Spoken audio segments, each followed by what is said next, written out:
Oui, Seigneur, merci. Merci. Merci pour ta grâce.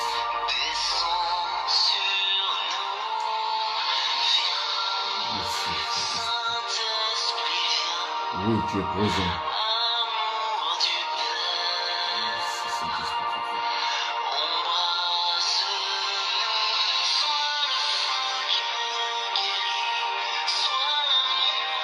Merci, Saint-Esprit. Merci, Saint-Esprit.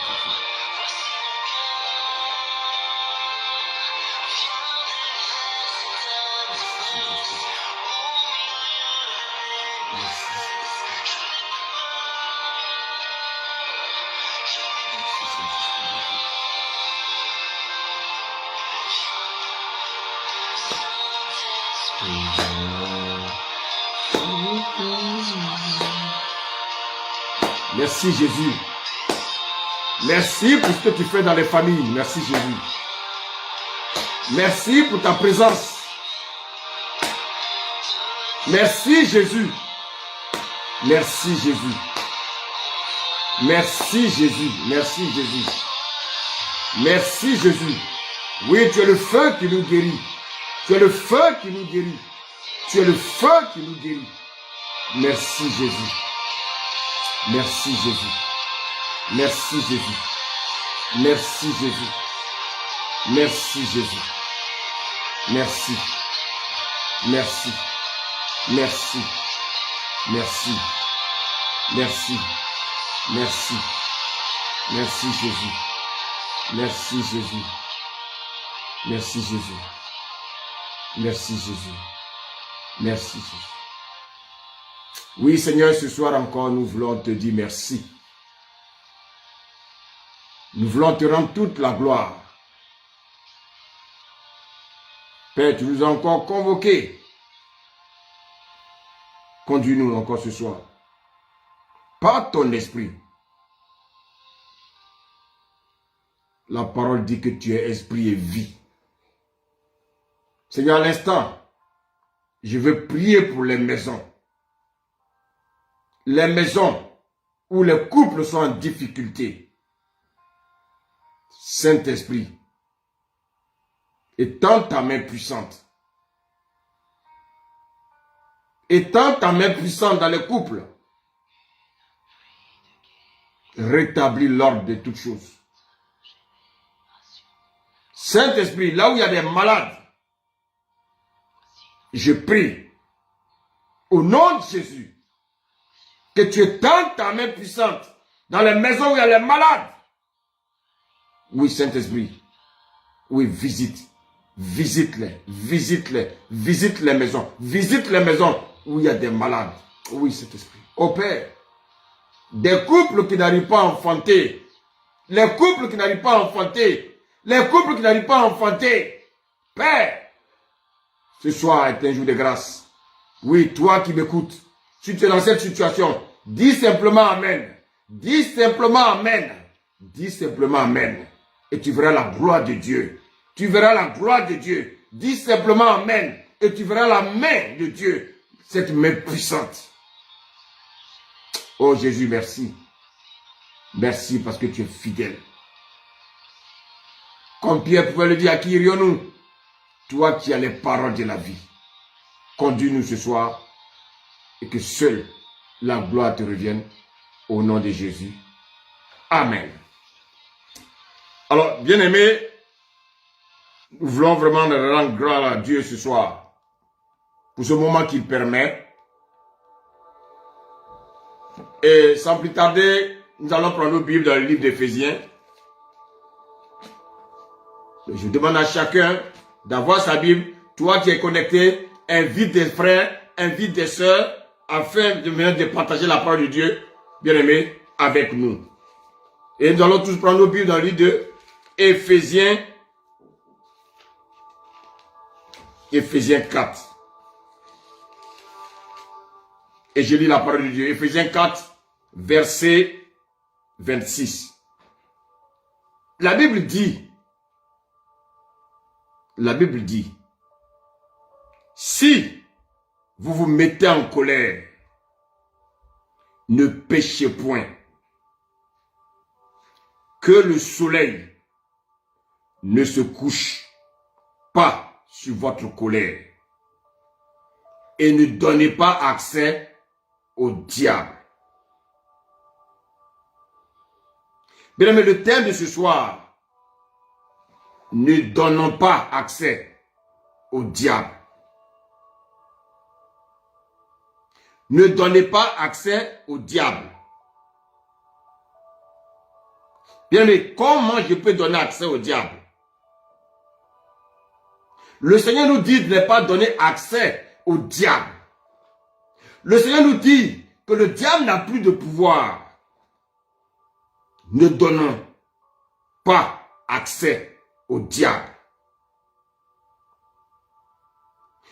Vous savez, dans la vie quotidienne, face à l'ennemi, il y a deux choses que le diable utilise. Le diable utilise un accès et il utilise une porte. Le diable, il utilise un accès, soit il utilise une porte. Vous savez, quand tu es né de nouveau, le diable ne peut pas t'atteindre. Il ne peut pas t'atteindre facilement. Pour avoir accès à nos vies, il a besoin, bien aimé, d'un accès et d'une porte. Oui, bien aimé. Nous devons savoir que l'accès n'est pas la porte et la porte n'est pas l'accès. J'ai une habitation, j'ai une maison. Bien aimé, pour aller chez moi, vous avez besoin d'un plan. Vous avez besoin d'une adresse GPS pour vous rendre chez moi.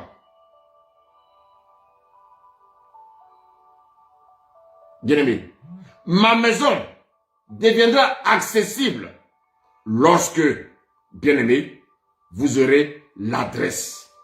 Sans adresse, ma maison n'est pas accessible. Et c'est le plan de ma maison, le plan, bien-aimé, qui va vous conduire jusqu'à mon logement, jusqu'à mon domicile.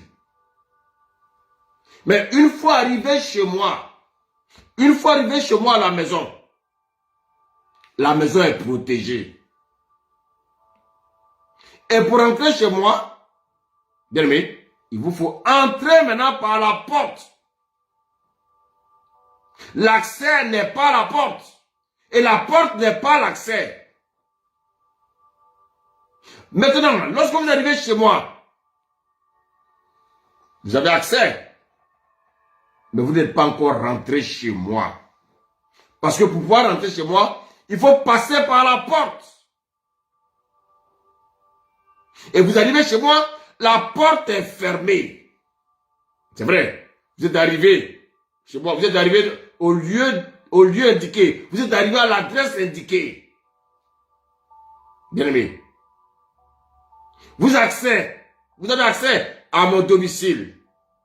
Mais vous n'êtes pas encore entré dans ma maison. Pour accéder à ma maison, bien aimé, je vous ai donné un plan. Vous êtes arrivé, bien aimé, dans l'environnement. Vous êtes même arrivé dans ma cour. Mais comment entrer dans ma maison? Donc, bien aimé, l'accès est différent de la porte. Le Seigneur dit, ne donnez pas accès au diable. Quand on lit Colossiens 3, verset 2, qu'est-ce que la Bible nous dit? La Bible nous dit, affectionnez-vous aux choses d'en haut et non celles qui sont sur la terre. Car vous êtes morts, bien aimé, toi et moi nous sommes morts. Et votre vie est cachée avec Christ en Dieu. Qui parle ici? C'est le Seigneur qui parle. Il parle à qui? Est-ce qu'il parle aux païens? Non. Ici, il ne parle pas aux païens. Parce que le diable habite dans la maison des païens. Le diable habite avec eux. Mais le diable n'habite plus dans la maison des chrétiens. Je parle des chrétiens. Je ne parle pas des gens qui vont à l'église. Je parle de ceux-là qui sont nés de nouveau. Parce que, bien aimé, on peut aller à l'église et peut être né de nouveau. Non. Je parle des chrétiens. Et quand je parle des chrétiens, je ne parle pas de ceux qui ont, bien aimé, une assemblée. Je ne parle pas, bien aimé, qui sont dans une dénomination. Je parle de ceux-là qui sont nés de nouveau. Le Seigneur dit, affectionnez-vous aux choses d'en haut et non celles qui sont sur la terre. Car vous êtes morts, bien aimé, et votre vie est cachée avec Christ en Dieu. Et Paul parle de qui? Paul parle de toi et moi. Toi et moi, toi qui es né de nouveau. C'est de toi que Paul s'adresse ce soir. Paul ne s'adresse pas à des personnes qui vont dans une assemblée. Paul s'adresse certes à des personnes qui vont dans une assemblée, mais qui sont nées de nouveau. Il dit, vous êtes morts et votre vie est cachée. Votre vie est cachée avec Christ en Dieu. Bien-aimé,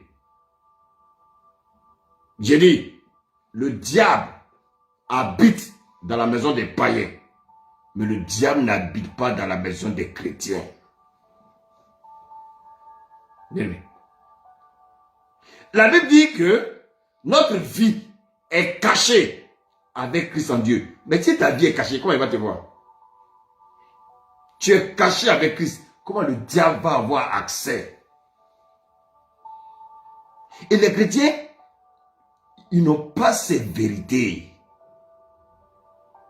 Le diable n'a pas accès aux chrétiens. Le diable n'habite pas en eux. Non. Le diable, naturellement, ne te voit pas.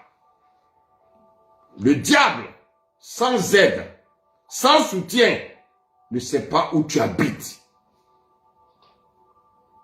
Parce que la Bible déclare que notre vie, la vie du chrétien, est cachée en Christ. Mais si ta vie est cachée en Christ, comment le diable va te voir? Notre vie est cachée en Christ. Votre vie est cachée en Christ. Voici quoi Paul dit, bien aimé dans le livre de Galates, Galates 2:20, il dit, si je vis, ce n'est plus moi qui vis, mais c'est Christ qui vit en moi. Bien aimé, quelque chose est caché en moi. Et on ne voit pas cette chose. Et pour retrouver cette chose, il faut la chercher. Bien aimé. Mais pour que votre vie soit cachée en Christ, il faut faire quoi? Il faut nous affectionner aux choses d'en haut. Paul s'adresse ici à l'église. Quand Paul dit que notre vie est cachée avec Christ en Dieu, Paul ne parle pas des païens. Paul parle de ceux-là qui sont nés de nouveau. Il dit, car vous êtes morts. Mais de quelle mort parle-t-il? Il parle de la mort spirituelle. Il dit, vous êtes morts et votre vie est cachée avec Christ en Dieu. Bien-aimé, il est question ici de cachette. Le Seigneur dit, ta vie est cachée. Notre vie est cachée en Christ. Satan ne peut pas avoir accès. Il ne peut pas avoir accès à notre vie. Alors qu'est-ce qu'il va faire? Comme il sait qu'il n'a pas accès à notre vie, qu'est-ce qu'il va faire?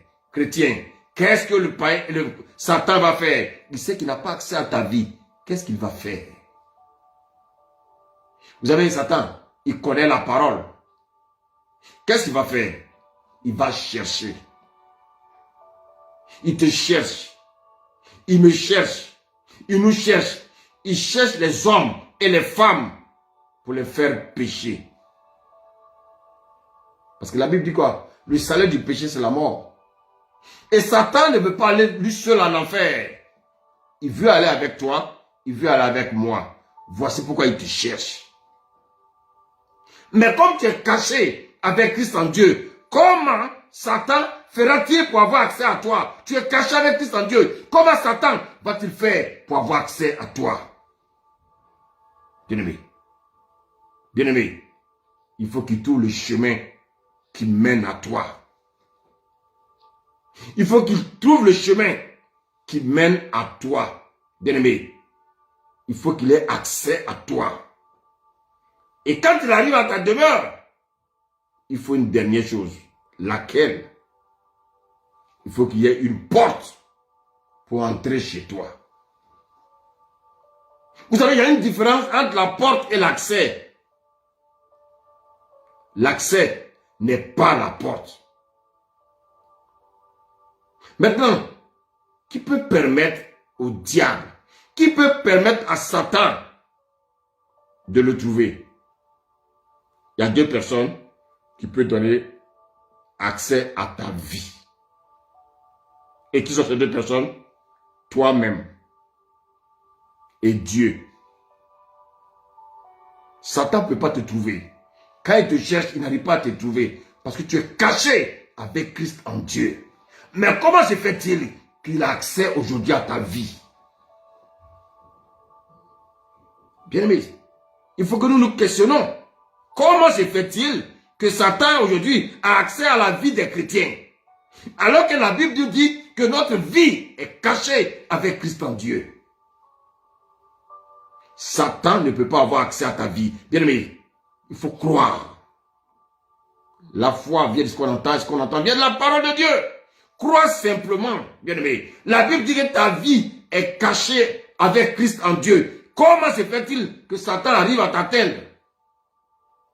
Bien-aimé, Satan ne peut pas avoir accès à toi. Si toi-même, tu ne lui donnes pas ton adresse. 1 Pierre 5 lui dit quoi? Le Seigneur dit, soyez sobres. Le Seigneur dit, soyez sobres. Veillez. Votre adversaire, le diable, bien-aimé, il rôde comme, on dit comme, il n'est pas un lion, mais il veut faire comme un lion. Rugissant, cherchant qui dévorer. Bien-aimé, il rôde, il cherche à te dévorer. Il cherche à te dévorer. Mais pourquoi il te cherche? Parce qu'il ne te voit pas. Pourquoi il te cherche? Parce que, bien-aimé, la Bible dit, il ne te voit pas. Et comme il ne te voit pas, il te cherche. Celui qui cherche trouve. Donc Satan te cherche. Écoute-moi ce soir. Satan te cherche. Il veut te faire tomber. Mais il n'arrive pas à t'atteindre. Pourquoi? Parce que ta vie est cachée avec Christ en Dieu. Il faut croire cette vérité. Mais tu es caché avec Christ en Dieu. Il ne connaît pas ta cachette. Malgré ses capacités, bien-aimé, il ne te trouve pas. Il ne sait pas où tu es caché. Le Seigneur t'a caché. Bien-aimé, la Bible dit que ta vie est cachée avec Christ en Dieu. Satan ne sait pas où tu es caché. Tu es dans une cachette, frère. Tu es dans une cachette. Satan ne connaît pas ta cachette. Il ne connaît pas ta cachette, bien-aimé. Il ne sait pas où tu es caché. Malgré ses espions, malgré les démons te cherchent, mais ils ne savent pas où tu te trouves. La Bible dit que tu es caché avec Christ en Dieu. Crois à cette vérité. Crois à cette vérité. Toi qui m'écoutes, crois à cette vérité. Satan ne connaît pas ta cachette. Bien-aimé, il ne connaît pas ta cachette. Il te cherche. Bien-aimé, il ne sait pas où il va t'atteindre. Il ne sait pas où il va t'atteindre. Malgré son armada de démons, il ne peut pas te trouver dans ta cachette. Pourquoi? Parce que tu es caché avec Christ en Dieu. Pour pouvoir t'atteindre, il doit d'abord atteindre Christ. Waouh! Waouh! Waouh! Waouh! Waouh! Avant que Satan ne t'atteigne, il doit d'abord atteindre Christ. Est-ce que tu sais ça? Mais, et comme il sait qu'il n'a pas accès à toi, qu'est-ce qu'il va faire? Bien-aimé, c'est ce qu'on va expliquer ce soir. Si toi-même, écoutez-moi bien, si je ne donne pas mon adresse à une une personne quelconque. Comment cette personne peut découvrir ma maison? Impossible. Impossible. Paul dit que notre vie est cachée en Jésus-Christ. Et je vous dis ce soir qu'il y a deux personnes, il n'y a pas trois, il y a deux personnes qui peuvent révéler au diable l'accès à ta vie. Il y a deux personnes, ça dit qui? Toi et Dieu. Regardez bien la vie de Job. Le diable voulait avoir accès à Job. Il voulait accéder à la vie de Job. Bien aimé. Mais il a fallu qu'il ait une autorisation. Ah oui. Ah oui. Il a fallu, bien aimé, qu'il aille vers Dieu pour avoir l'adresse GPS, l'adresse Google Maps de Job. Oui, Job avait une adresse Google Maps. Mais il fallait, bien aimé, qu'il aille chercher cette adresse. Comme nous sommes cachés avec Christ en Dieu, il va aller chercher l'adresse chez qui? Il va aller vers Dieu.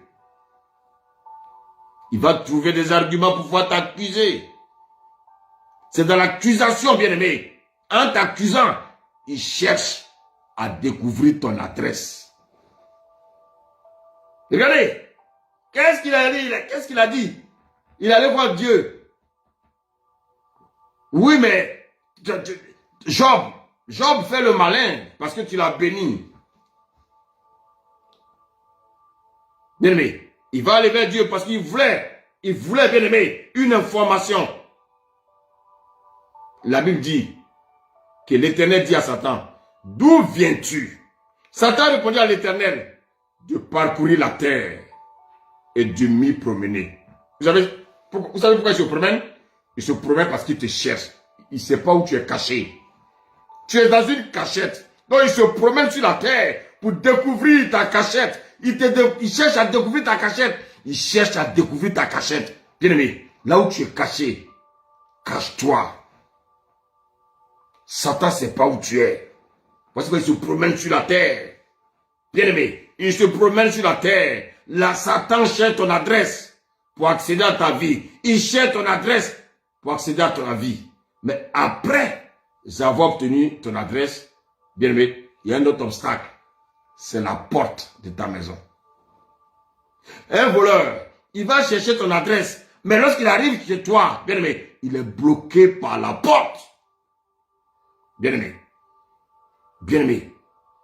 L'adresse, le chemin, c'est l'accès. L'adresse, c'est l'accès. Mais la porte, c'est quoi? La porte, pour que Satan puisse accéder chez toi, c'est le péché. C'est le péché. Bien aimé. Ne confondons pas l'accès, et ne confondons pas la porte.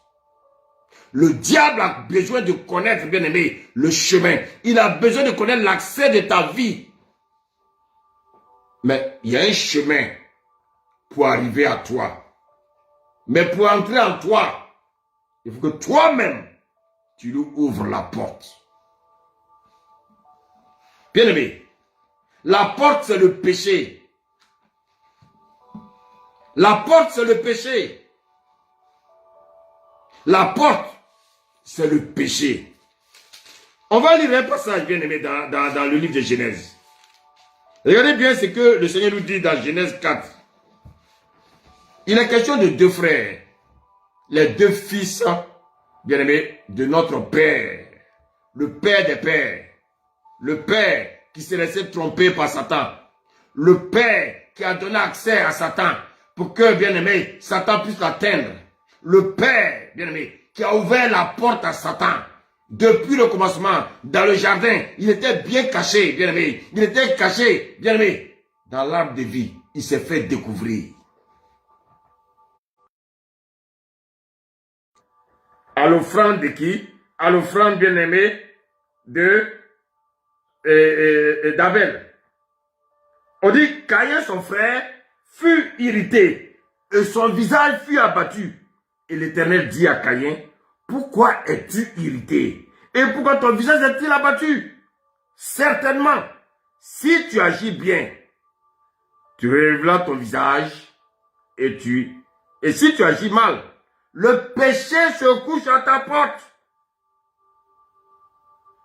Et ses ennemis se portent vers toi. Mais toi, domine sur lui. Bien aimé. Donc, vous voyez, depuis le commencement, Satan cherche ton adresse. Il a cherché l'adresse d'Adam. Il a cherché l'adresse de Ève. Il a trouvé leur adresse. Maintenant, bien aimé, pour pouvoir accéder à leur vie. Parce qu'ils étaient cachés. Ils étaient cachés en Dieu. Ils étaient cachés en Dieu. Adam et Ève étaient cachés en Dieu. Mais pour que Satan ait accès à eux, qu'est-ce qu'ils vont faire? Ils vont ouvrir leur porte à Satan. La porte, c'est le péché. Bien aimé, Satan n'a pas changé. Il continue à chercher ton adresse. Il cherche à avoir accès à ta vie. Et il veut te pousser, bien aimé. Il veut entrer dans ta vie. Mais pour cela, qu'est-ce qu'il va faire? Il n'a plus accès à ta vie. Parce que bien aimé, la Bible dit, tu es caché avec Christ en Dieu. Donc qu'est-ce qu'il va faire? Qu'est-ce que Satan va faire? Qu'est-ce que Satan va faire? Il va te pousser à ouvrir la porte de ton cœur afin que tu pêches. Bien aimé. La porte, c'est le péché. La porte pour ouvrir, bien aimé, ta vie, Satan va utiliser le péché. Éphésiens 4, 26 dit quoi? Si vous péchez, si vous mettez en colère, ne péchez point. Ah, il y a une révélation là. Il dit que le soleil ne se couche pas sur votre péché.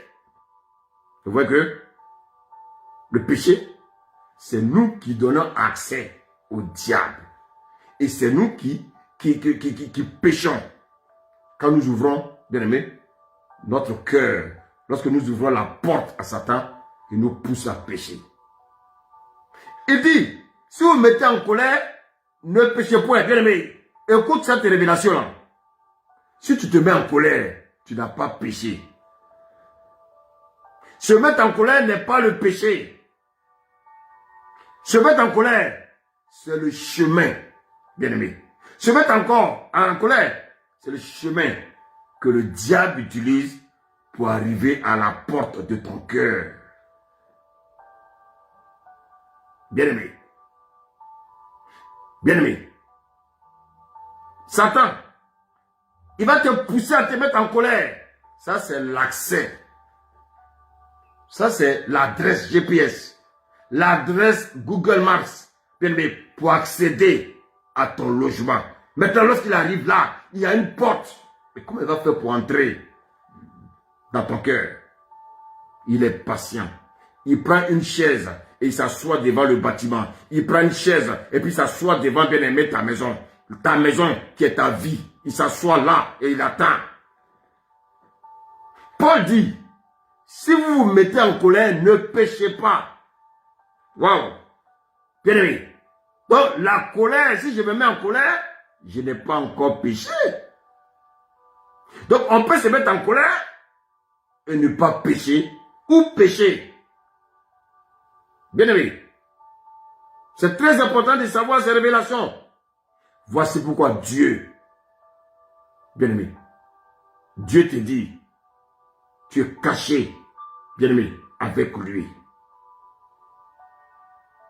Vous savez, Dieu aussi se met en colère. Donc je vois que la Bible dit, se mettre en colère, ce n'est pas le péché. Voici pourquoi Dieu aussi se met en colère. Ah oui. La colère est le chemin qui conduit au péché ou non. C'est à toi maintenant, bien-aimé, de savoir à quel moment ta colère peut te conduire au péché.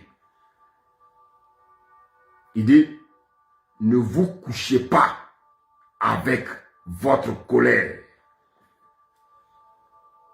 Bien-aimé, la colère n'est pas le péché, mais le diable sait que maintenant qu'il est dans le chemin, il va te pousser à bout. Afin que toi-même, tu ouvres la porte pour que lui puisse rentrer chez toi. Ah oui, le péché peut scandaliser le chrétien. Fais attention aux choses qui peuvent te donner accès au péché. Il dit, ne donnez pas accès au diable. Ah oui. Le diable cherche à te faire tomber.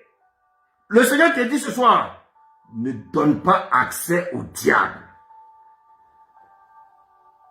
Mais comment je peux donner accès au diable? Par le péché. Par le péché. Le diable a accès chez toi. Bien-aimé. Quand il a accès chez toi, il vient avec sa chaise et puis il s'assoit là. Il est patient.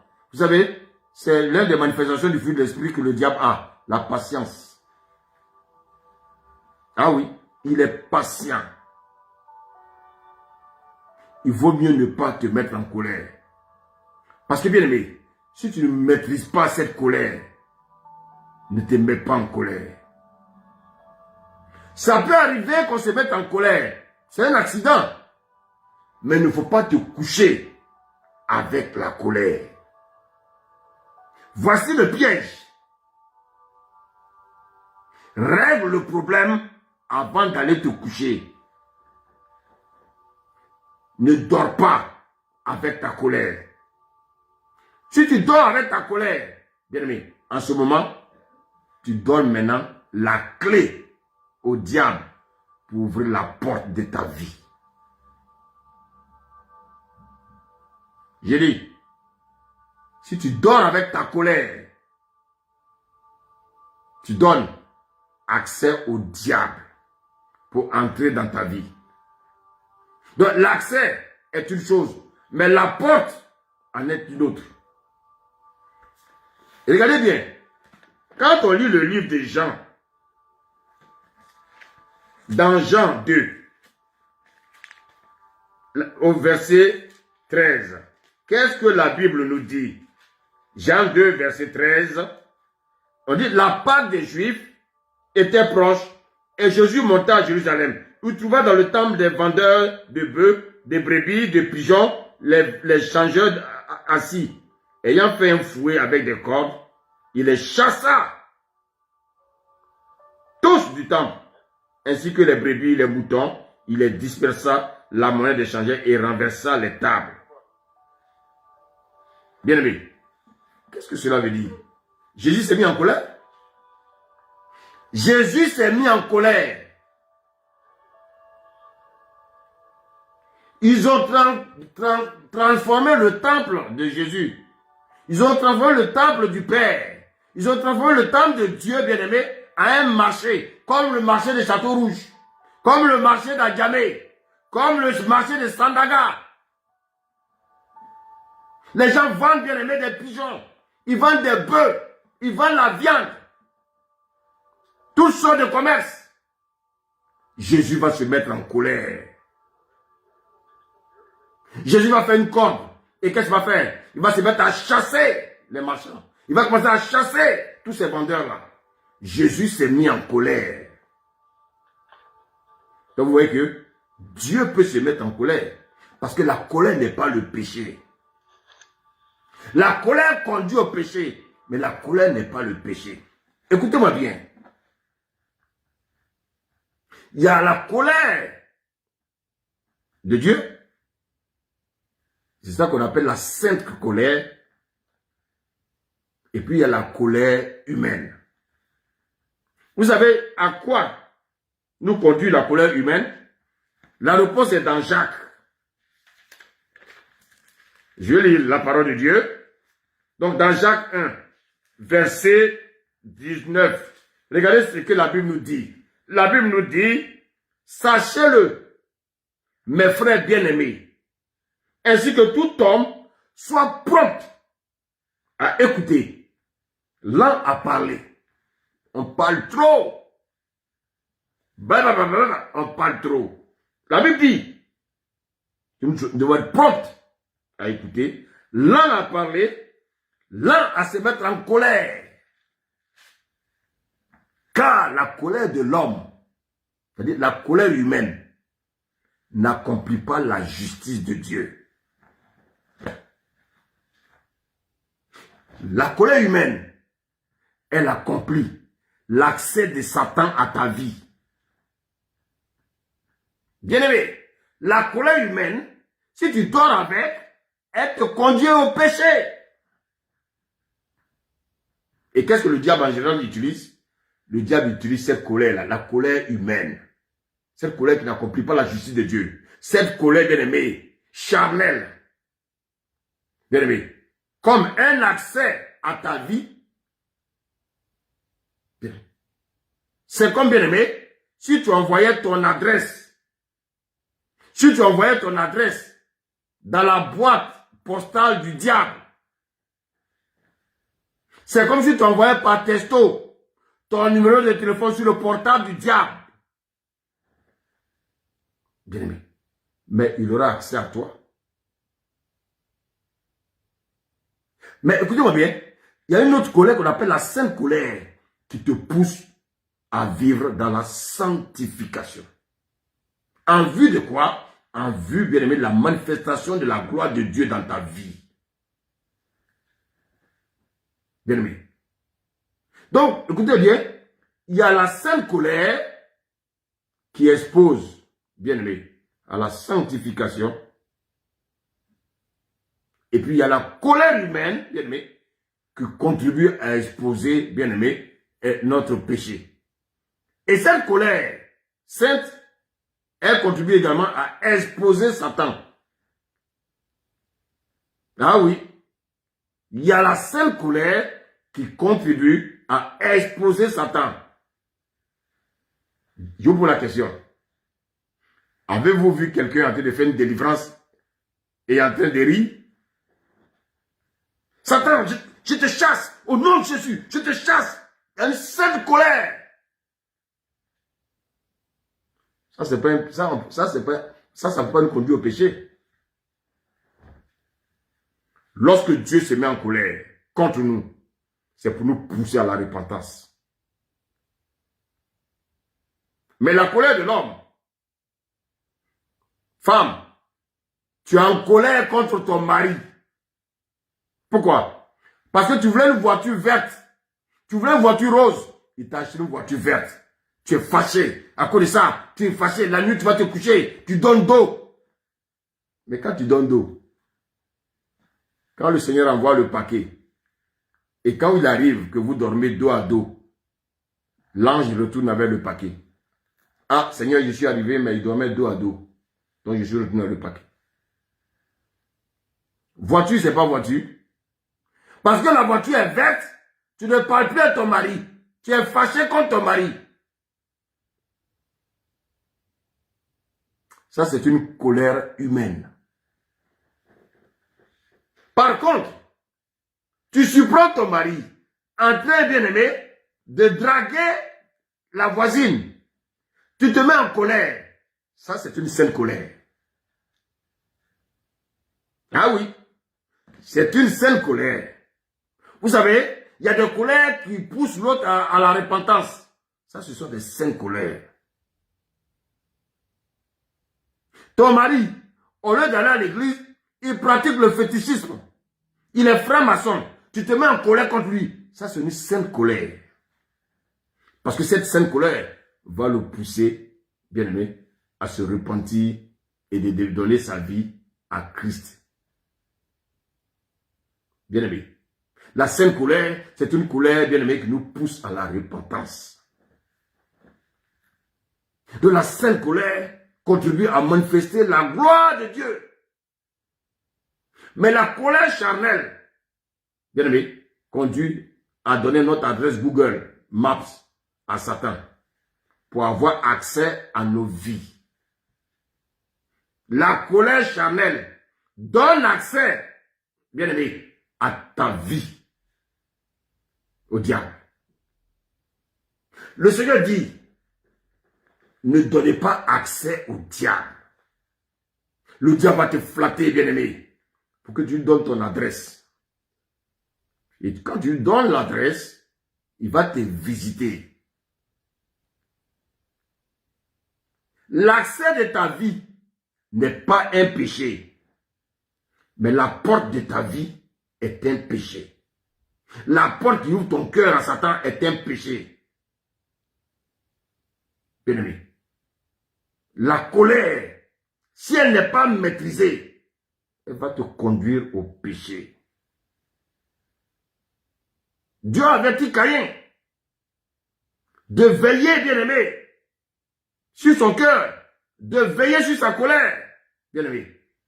Mais la colère de Caïn s'est couché avec sa colère. Il a méprisé l'avertissement de Dieu. Et la colère l'a poussé à faire quoi? À tuer son frère. Vous savez, la parole de Dieu, elle est vraie. Donc, bien aimé, la colère, bien aimé, est un élément que l'ennemi utilise pour nous conduire à pécher. Et il y a une deuxième chose aussi qui nous pousse à pécher. Toujours dans le livre de Jacques, et je vais le lire. Jacques 1, du verset 13 au verset 15. La Bible dit que personne, lorsqu'il est tenté, ne dise « c'est Dieu qui me tente ». Car Dieu ne peut être tenté par le mal. Et il ne tente lui-même personne. Dieu ne tente personne. Non. Il y a un monsieur qu'on appelle le tentateur. C'est lui qui nous tente. Et donc, quand on est tenté, il ne faut pas qu'on attribue ça à Dieu. Il dit, mais chacun est tenté quand il est attiré et amorcé par sa propre convoitise. Bien aimé, je suis marié. Et je sais qu'il y a un endroit, quand je passe, il y a des filles là-bas, bien aimé, qui me poussent à les draguer. Qu'est-ce que je fais? Je ne repasse plus par ce chemin. Ça, il n'y a pas de prière dedans. Il n'y a pas de ribababo. Ribabababa. Il n'y a pas de ribababa. Non. Je ne passe plus par ce chemin. Parce que je sais que il y a une tentation quelque part. Donc, c'est à moi de prendre la décision. Il ne faut pas mêler Dieu à ça. C'est une question de responsabilité. Donc, la Bible dit, mais chacun est tenté quand il est attiré et amorcé par sa propre convoitise. Verset 15. Puis la convoitise, lorsqu'elle a conçu, enfante le péché. Ah, vous avez vu? C'est la convoitise, bien aimé. Lorsqu'elle a conçu, elle enfante le péché. Et le péché étant consommé, produit le péché. Femme, toi qui m'écoutes, tu passes devant une gare, quelqu'un t'appelle, il te dit, je vais t'offrir un coca. Tu le suis dans un hôtel pour boire un coca. À un moment donné, il va te dire, ah, je suis au 2e étage. Est-ce que tu veux voir ma chambre? Vous montez. Ah, il va s'asseoir sur le lit. Il va dire, ah, mais tu as vu le lit? Le lit est bien doux là. Est-ce que tu veux t'asseoir un peu? Femme, si tu t'assois sur le lit là, à nous là, c'est toi qui as cherché. Après, quand ça va finir, on te va dire, mais qu'est-ce que je viens de faire? Parce que tu as été attiré, bien-aimé. Ah oui, tu as été attiré, bien-aimé, par ta propre convoitise. Donc, on va dire, après la colère, bien-aimé, qui peut ne pas être un péché, il y a aussi la tentation qui n'est pas un péché. La tentation n'est pas un péché. Vous savez, le livre d'Hébreux 4, verset 15 dit quoi? Concernant Jésus. La Bible dit, car nous n'avons pas un souverain sacrificateur qui ne puisse compatir à nos faiblesses. Au contraire, il a été tenté comme nous, en toutes choses. Écoutez, Jésus a été tenté en toutes choses. Les maris de Magdala, les anciennes prostituées, elles n'ont pas marché avec Jésus.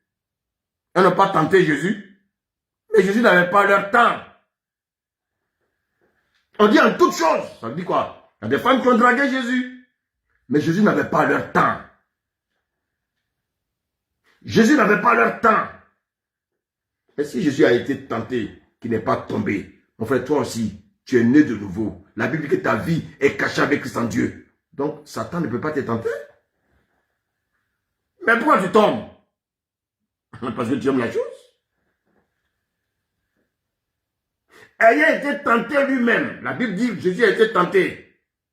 Dans ce qu'il a souffert, il peut secourir ceux qui sont tentés. Christ a été tenté. Waouh! Mais la Bible dit, il n'a jamais péché. La tentation n'est pas un péché.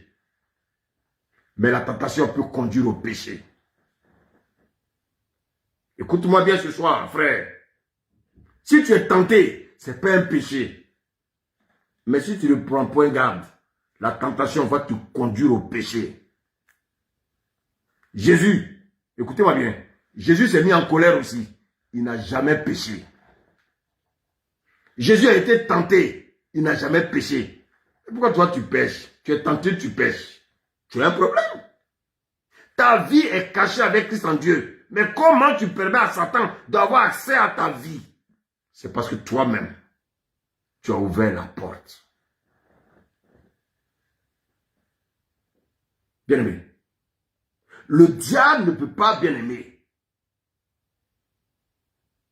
Il ne peut pas avoir accès également à ta vie.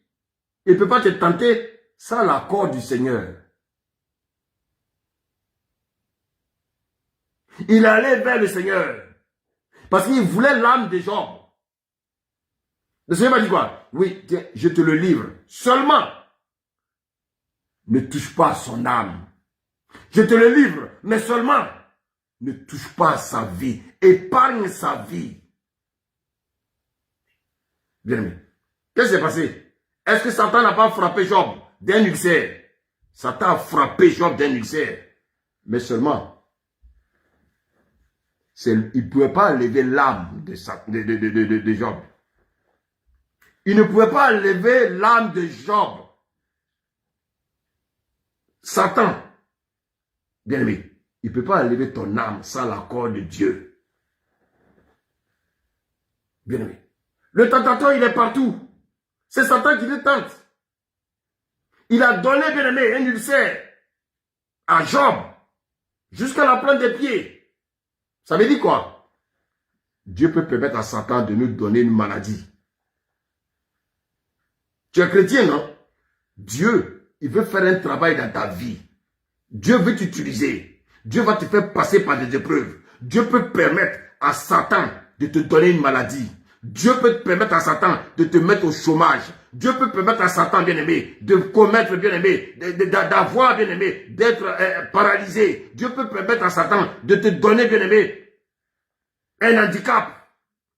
Mais bien-aimé, sache une chose. Ce mal que Satan te donne, c'est pour la gloire de Dieu. L'ulcère que Job a eu, c'était pour la gloire de Dieu. Bien-aimé. Donc notre Dieu, il peut permettre à Satan de nous donner une maladie, mais c'est pour faire éclater sa gloire. Et donc toi, le pasteur, qui prêche qu'un chrétien ne peut pas tomber malade, revois ton évangile. Revois ton évangile. Dieu peut permettre également qu'un chrétien tombe malade toute sa vie. Parce que Dieu sait que s'il est bien portant, il peut perdre son âme. Donc Dieu dit, celui-là, je préfère qu'il soit paralysé. Je préfère qu'il soit dans un fauteuil parce que je veux qu'il soit sauvé. Donc Dieu connaît nos cœurs. Quand on lit Matthieu 4, verset 1, la Bible dit quoi? Jésus fut amené par l'Esprit dans le désert pour être tenté. Mais qui tente? Par le diable. Vous voyez, en fait, qui a permis? C'est le Seigneur. C'est le Seigneur. C'est le Saint-Esprit qui a conduit Jésus pour qu'il soit tenté par le diable. Donc le Seigneur peut permettre que le diable nous tente. Pourquoi? Parce que le Seigneur veut nous former. Toi, tu veux servir le Seigneur sans formation du Saint-Esprit, sans formation du Seigneur. Mais tu vas tuer les âmes. Comment tu peux amener quelqu'un à manifester la foi si toi-même tu n'as jamais manifesté la foi? Comment tu peux fortifier quelqu'un à guérir de sa maladie si toi-même tu n'es pas passé par cette maladie et puis tu as reçu la guérison du Seigneur? Comment tu peux fortifier cette personne? Bien-aimé, Il faut que nous comprenions. La Bible dit, Dieu permet la tentation, car la tentation constitue une preuve de la foi destinée à nous fortifier. Donc, Dieu va permettre que Satan nous tente pour nous fortifier. Dieu va permettre à Satan de nous tenter pour que nous-mêmes, nous nous auto-évaluons. Pour savoir, ah, j'ai tenu. Satan voulait que je glisse, mais j'ai tenu. Ça peut arriver. Ça peut arriver. Dieu peut permettre que dans le couple, il y ait des incompréhensions pour voir, bien aimé, si parmi les deux, s'il y a un qui est guéri d'une guérison que Dieu veut guérir, d'une maladie que Dieu veut guérir, tu es coléreux et tu dis au Seigneur, Seigneur, aide-moi à ne plus être coléreux. Dieu va t'amener des épreuves, il va t'amener des situations pour voir si tu vas te mettre en colère. Bien aimé, c'est en cela que Dieu va te guérir. Il n'y a pas de prière pour empêcher quelqu'un d'être coléreux. Dieu va te mettre à l'épreuve. C'est dans les épreuves, bien aimé, que Dieu nous guérit. Seigneur, je ne veux plus boire l'alcool. Dieu va t'amener les plus grands buveurs d'alcool. Dieu va permettre que tu ailles t'asseoir avec eux. Et puis Dieu assis avec toi, il te regarde. Bien aimé, la tentation. Quand tu dis, ah non, les frères, moi, je connais maintenant le Seigneur, je ne bois plus. Dieu va dire, ah, ça, c'est le premier examen. Il va t'amener encore sur d'autres personnes, d'autres épreuves. Tu vas réussir. Troisième preuve, quatrième preuve. Tant que, bien aimé, tant que le nombre d'épreuves que Dieu a réservé pour toi n'est pas atteint, Dieu ne te lâche pas. Tu aimais les femmes et tu vas abandonner la publicité. Comment Dieu va te guérir? Il va te faire passer devant les plus belles femmes. Ayez la révélation. Notre Dieu, c'est pas... bien aimé, Dieu n'est pas automatique. Dieu est un partenaire. Dieu travaille avec nous. Voici pourquoi il ne nous oblige pas. Dieu est un partenaire. Bien aimé, tu ne veux plus voler. Dieu va permettre. Tu étais un grand voleur de portable. Dieu va te permettre d'aller dans les grands magasins. Les derniers cris de portable. Dieu va te permettre de passer devant les portables. Dieu va te permettre de t'arrêter devant les portables. De commencer à regarder les portables. Et tu as entendu une voix qui dit, vol, vol, vol, vol. Satan est en train de te tenter comme ça. Vol. Si tu réussis cet examen, le Seigneur va te ramener encore. Si tu réussis 3, 4 fois, 5 fois, autant de fois que Dieu a prévu. Si tu as réussi cet examen, tu es guéri. Donc en fait, qui nous guérit? C'est nous-mêmes. Dieu ne fait que nous accompagner. Il nous a donné sa parole.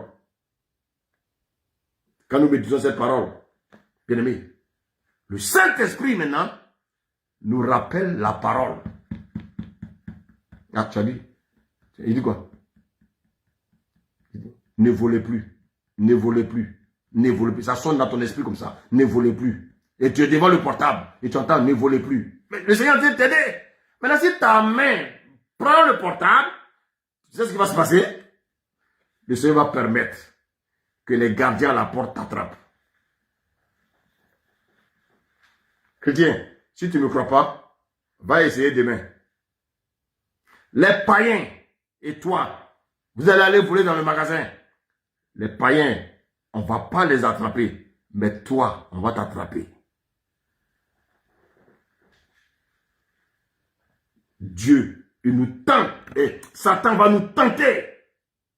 Mais il va nous tenter sous l'ordre de qui? Sous l'ordre de Dieu. Frère, c'est vrai que la Bible dit quoi?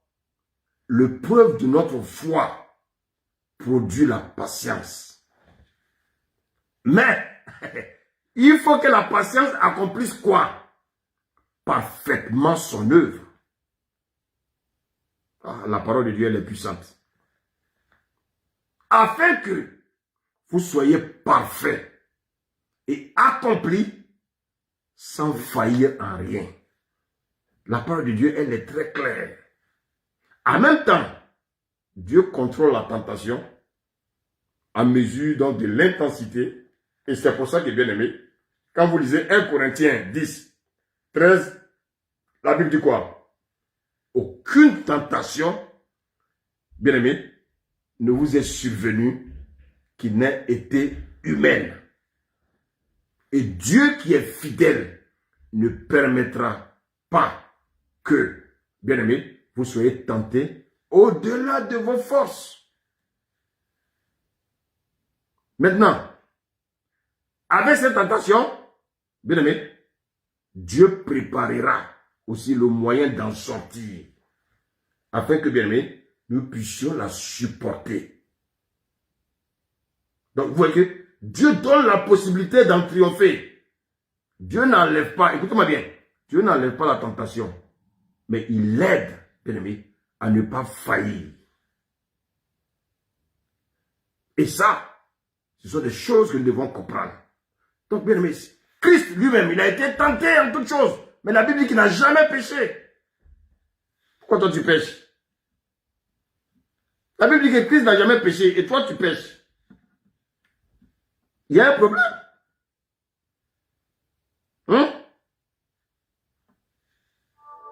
Pourquoi tu pêches? Bien aimé, pourquoi tu pêches? Le Christ a été tenté en toutes choses, mais il n'a jamais péché. Mais en t'exposant à la tentation, il faut savoir que tu donnes accès à ta vie. Quand on lit Matthieu 7, bien aimé, que nos amis de l'autre côté aiment réciter ça par cœur. C'est pas la prière, c'est pas une récitation, bien aimé. La Bible nous dit dans Matthieu 6 quoi? Seigneur, ne nous soumets pas en tentation, mais délivre-nous de qui? Du malin. Bien aimé, il faut éviter de t'exposer à la tentation. Parfois, il faut savoir fuir la tentation. Regardez, prenez l'exemple de David. David a été exposé à la tentation.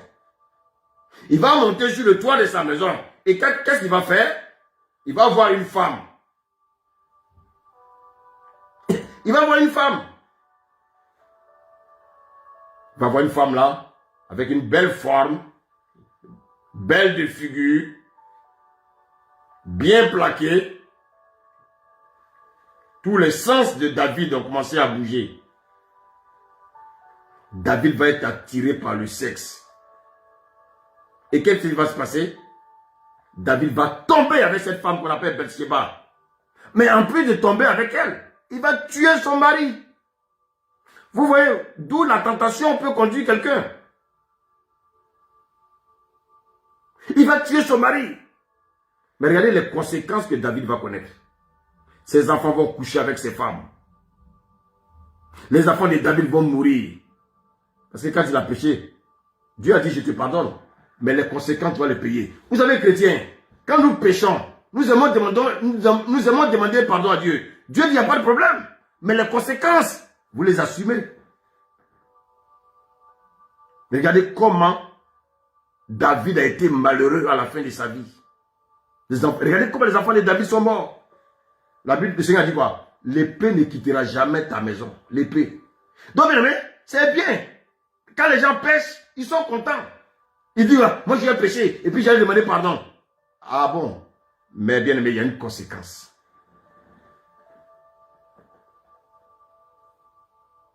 Vous savez, la tentation place l'homme devant un choix. Et ce choix-là nous conduit à quoi? À une décision à prendre. La tentation, comme la colère, ne sont pas des péchés. Mais c'est lorsque la tentation, bien aimé, n'est pas le péché, mais c'est la proposition de Satan qui donne naissance au péché. Bien aimé, c'est très important. Mais quand on pêche, Dieu nous offre un nouveau départ. 1 Jean 1, verset 9. Il demande de confesser nos péchés. Mais il y a combien qui le font?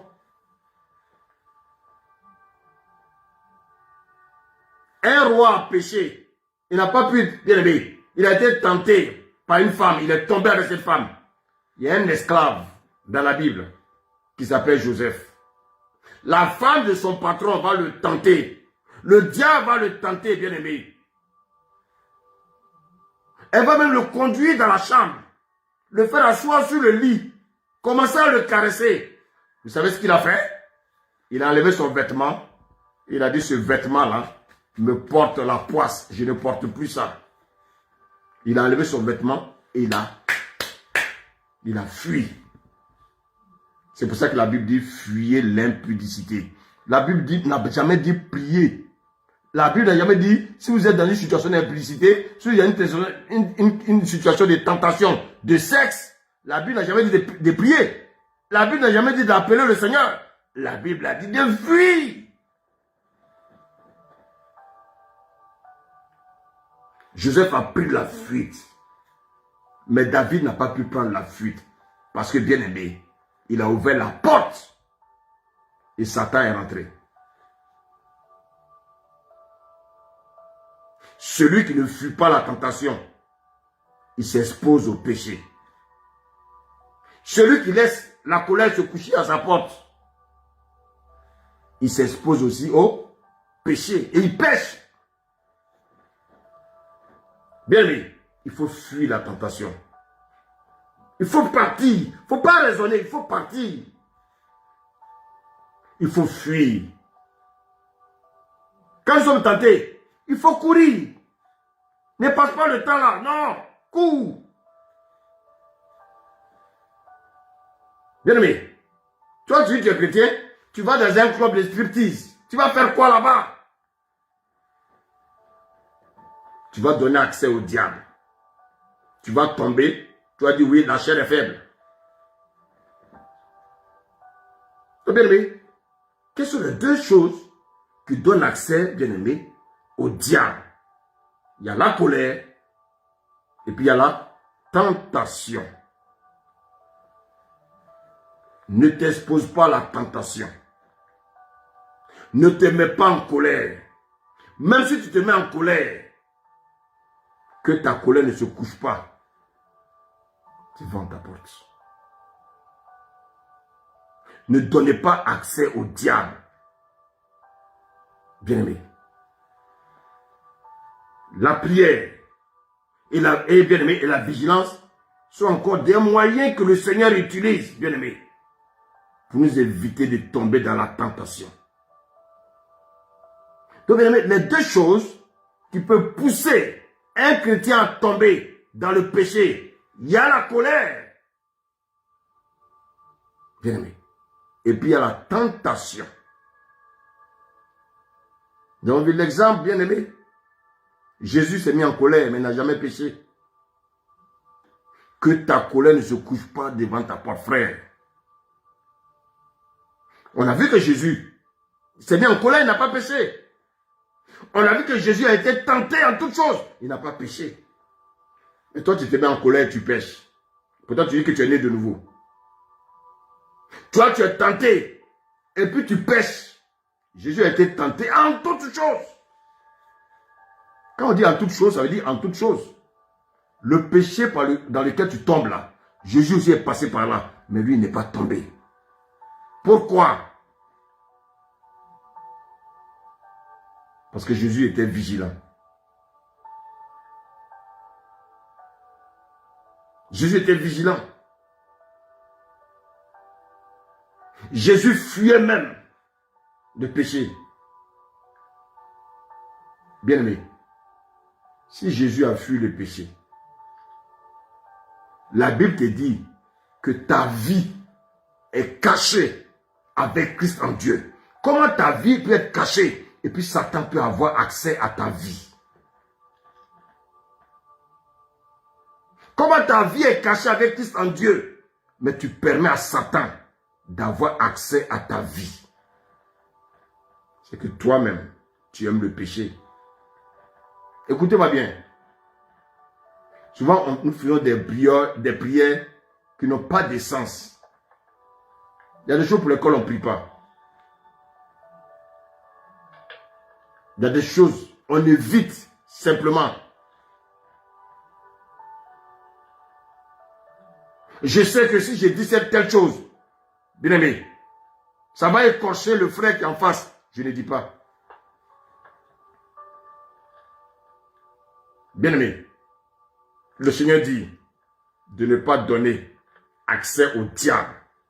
Donc toute personne qui donne accès au diable, bien aimé, il est le seul responsable, bien aimé, du péché qu'il va commettre.